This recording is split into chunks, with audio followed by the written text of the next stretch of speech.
Hey y'all. So I finally saw the movie Showgirls. I had never seen it before.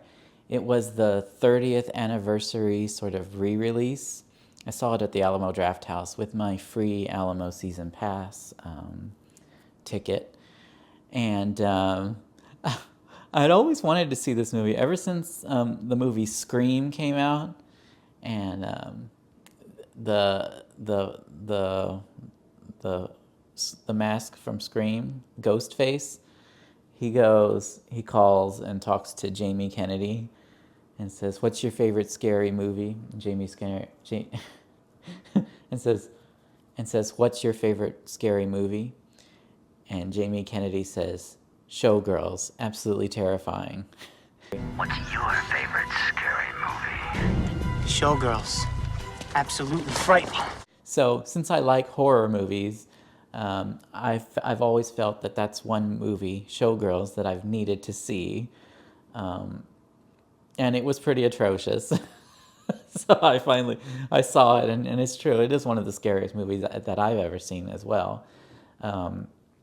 So, Showgirls, I went in, and it was at the Alamo Drafthouse, and it's this month, June, so they have like Father's Day specials, and I ordered the fish tacos. It was like a special meal for the month, and it was very good. I really recommend the fish tacos. And I also got athletic non-alcoholic beer, and dove right into watching this movie.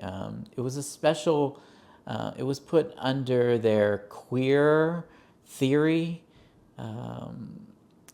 series, which, I mean, watching this movie was probably the most heterosexual I've ever felt. But for some reason, they also say that it has, you know, different kind of sexual overtones, a lot of female with female sort of things. And I sort of realized that through watching the movie. It's written by Joe Esterhaus, who at the time was pretty infamous for making erotic thrillers. I think he did Basic Instinct. He used to have really big red hair, I think. So he was that kind of writer, and this movie actually had a pretty big director behind it as well, and so it I it had a lot of controversy, mostly because it was Elizabeth Berkley's first big movie after doing Saved by the Bell.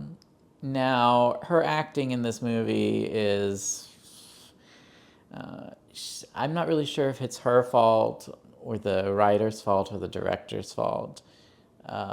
She does a lot of overacting, similar to her sort of infamous pill addiction scenes that she did in Saved by the Bell.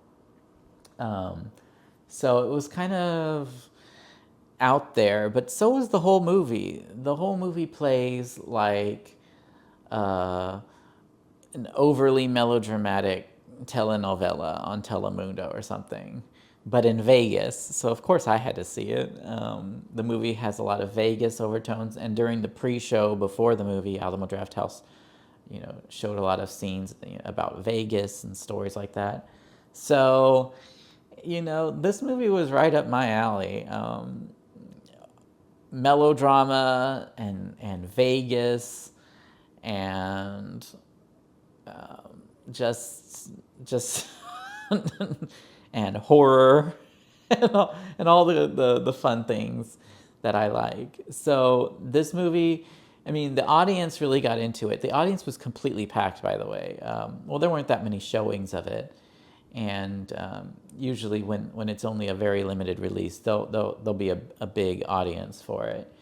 And we all got into it. It was so much laughing. I mean, I don't know if that was on purpose. It probably wasn't meant to be as comedic as it is, But we got into it, and you can tell that this movie has cult status, even if it's not, you know, an Oscar caliber movie or anything like that.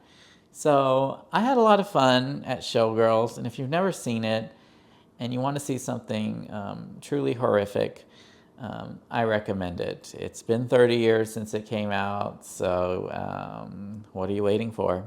Go see Showgirls. Why not?